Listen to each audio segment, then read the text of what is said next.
Amigos do programa Momentos de Reflexão, terça-feira, 11 de fevereiro, e hoje a Igreja celebra o Dia Mundial dos Enfermos, com as aparições de Nossa Senhora de Lourdes na França.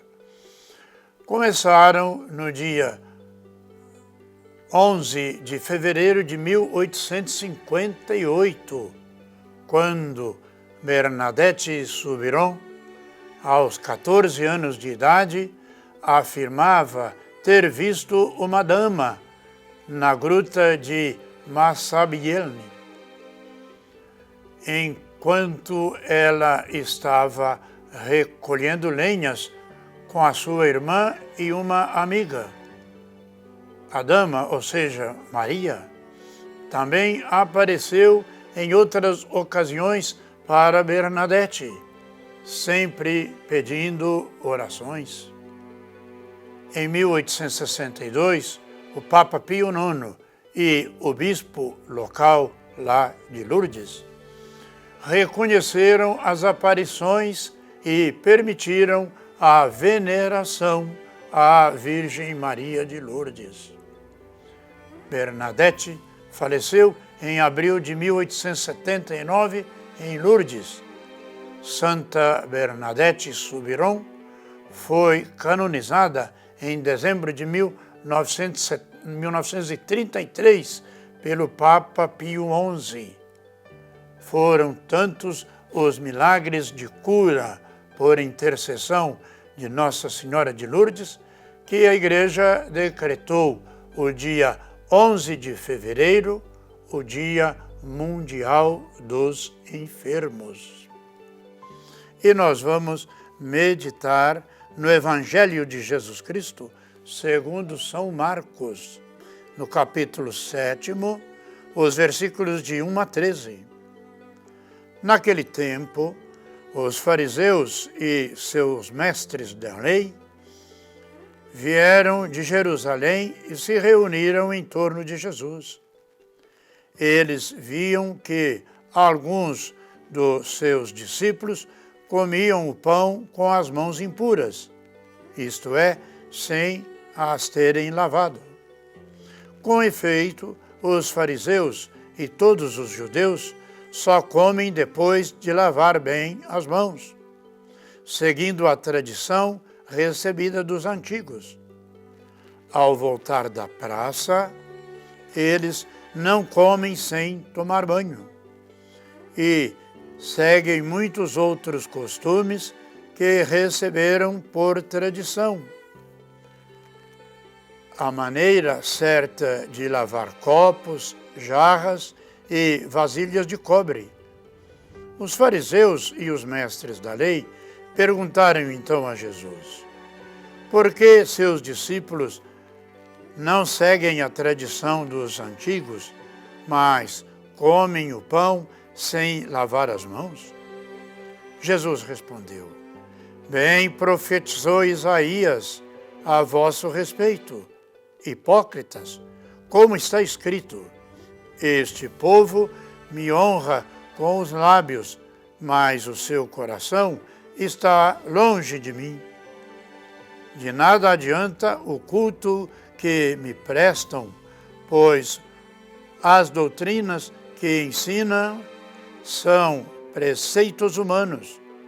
Vós abandonais o mandamento de Deus para seguir a tradição dos homens.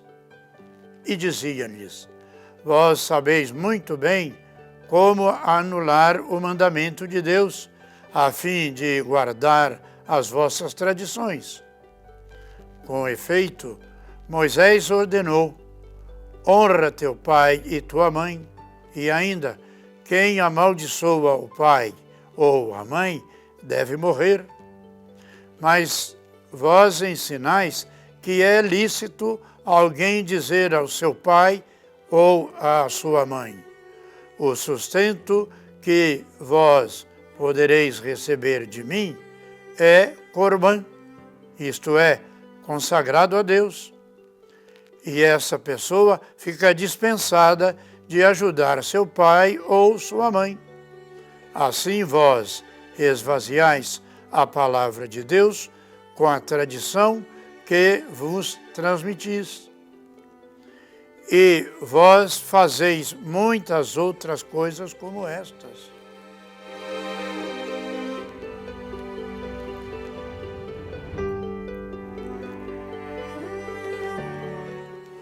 Pois bem, irmãos e irmãs, no Dia Mundial dos Enfermos, com as aparições de Nossa Senhora de Lourdes, aliviemos a dor dos nossos irmãos que padecem. A nossa casa comum, o mundo, estava pronto, nada lhe faltava no caminho cuidadoso de Deus no jardim do Éden. Então, Deus cria o homem e a mulher, mas, contando com eles, queria-os à sua imagem e, porém, não diz, faça-se o ser humano, e sim lhes propõe, façamos o homem, ser humano, à imagem e, como lhes perguntar, afirmava, aceitam fazer-se como filho ou filha meus, semelhança de pai para com os filhos. Jesus mostra que podemos destruir essa semelhança.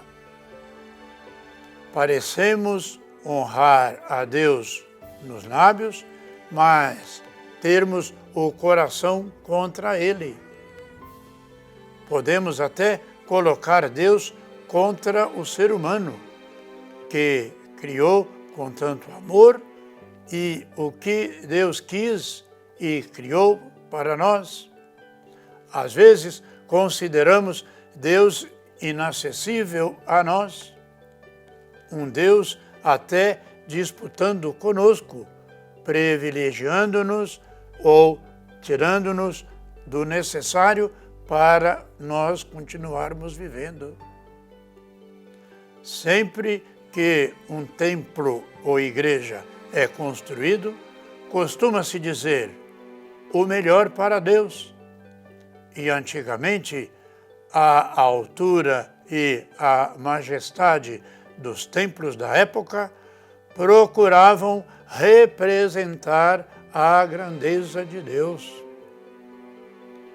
É bom para nós meditarmos nas palavras do rei Salomão, que humildemente se perguntava, é possível que Deus habite na terra? A pergunta de Salomão, com humildade semelhante, poderíamos também responder que Deus mora onde há um coração que precisa de viver imensamente o grande amor que Ele colocou no coração de cada um de nós. E isto se confirma no mistério da encarnação de Deus na história do povo de Israel, onde Deus se rebaixou para libertar o seu povo da escravidão do Egito, conforme o livro do Êxodo, no capítulo 3, o versículo 8. A casa de Deus não é apenas um templo, mas o coração de seus filhos e filhas. Mas há um lugar onde Deus não está, ou seja, onde há injustiça, ódio, vingança. Deus não pode estar. Com efeito, Jesus denuncia a hipocrisia e a violação da dignidade cometidas pelas autoridades religiosas da época e em nome de Deus e do templo e da tradição. Portanto, irmãos e irmãs, sejamos templos vivos de Deus, vivendo o amor, o perdão, a fraternidade e, sobretudo, a confiança nesse Deus que nos ama tanto. Pois bem, irmãos e irmãs, nós nesse ano santo, o ano que o Papa nos diz, o ano da alegria, dessa presença real na nossa vida, vamos prosseguir pedindo a Deus a graça e o dom da santidade. Jesus afirma, sede santo, porque vosso Pai é santo. Vamos, portanto, na nossa oração, pedir a Deus pelos nossos irmãos, os enfermos, as pessoas que cuidam de nossos irmãos enfermos, as pessoas que nos pedem orações, sobretudo as pessoas que têm muita dificuldade na família, na sociedade e pela paz no mundo inteiro. E que desça sobre todos e cada um de nós a bênção de Deus Todo-Poderoso, Pai, Filho e Espírito Santo. Amém.